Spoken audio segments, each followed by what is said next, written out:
अखिलेश यादव जी को कभी हमारी आस्था और हमारा जितने हमने आंसू खून और पसीना बहाया था अयोध्या के लिए, उनको कभी वो दिखाई ही नहीं दिया। मैं तो योगी जी की सबसे बड़ी फैन हूँ। मुझे तो जो जिस तरह से वो राजनीति और धर्म को मिलाते हैं, वो ही राष्ट्रनीति हम पूरे भारत में देखना चाहते हैं।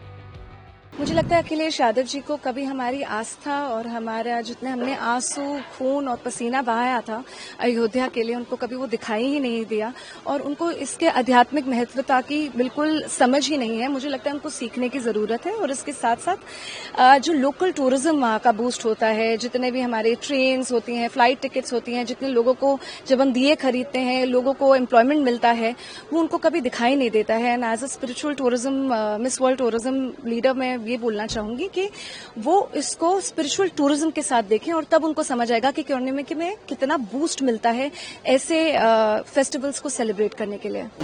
योगी जी जब जाहिर सी बात है माँ सीता की भूमिका आपने निभाई थी, कैसा लगा आपको और योगी जी के बारे में क्या कहेंगे? देखिए, मैं तो योगी जी की सबसे बड़ी फैन हूँ। मुझे तो जो जिस तरह से वो राजनीति और धर्म को मिलाते हैं, वो ही राष्ट्रनीति हम पूरे भारत में देखना चाहते हैं। और मुझे लगता है कि वो जैसे सीएम है वैसे सब सीएम्स को भी करना चाहिए। और मुझे ये भी लगता है कि वो सीएम भाव से नहीं करते हैं, वो ये जो काम करते हैं वो एक सेवक के भाव से करते हैं। और वही सेवा मैंने भी ये महसूस करी। मैंने समझा कि सीता माँ बनने में कितना साहस, कितनी प्रतिज्ञा, कितनी करुणा, कितना प्यार जरूरी होता है। मैम, दीपोत्सव की ज्यादा बाजी भी हुई है, दीपोत्सव को आप किस तरीके से देखती है, कितना महत्वपूर्ण है ये आपके लिए?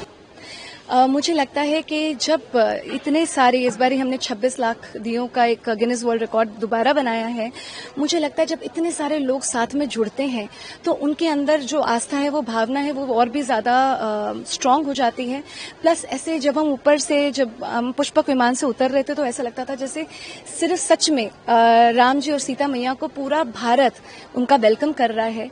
और मुझे लगता है ऐसे छोटे छोटे फेस्टिवल्स को इतना बड़ा रूप दे देना और इतने लोगों को साथ में जोड़ना और इतनी इकोनॉमी को बूस्ट करना, ये बहुत ही सुंदर इनिशिएटिव है। माँ सीता की भूमिका वो इसको स्पिरिचुअल टूरिज्म के साथ देखें और तब उनको समझ आएगा कि इकोनॉमी में मुझे लगता है कि ये मेरे लिए आध्यात्मिक जर्नी रही है। ये मेरे लिए एक रोल नहीं रहा है। मुझे लगता है जब आप सीता के रूप में आ जाती हैं तब आप उनकी इम्पोर्टेंस और सिग्निफिकेंस को समझते हैं कि उनमें कितनी करुणा, प्रेम है। वो सिर्फ पतिव्रता के सिर्फ रूप में नहीं, बल्कि उनके अंदर एक संकल्प है, एक जर्नी रही है उनकी, जो उन्होंने क्या कुछ नहीं देखा और फिर भी अपनी मर्यादा में रही हैं। तो मुझे लगता है इन माँ सीता जी से हमें बहुत कुछ सीखने की आवश्यकता है।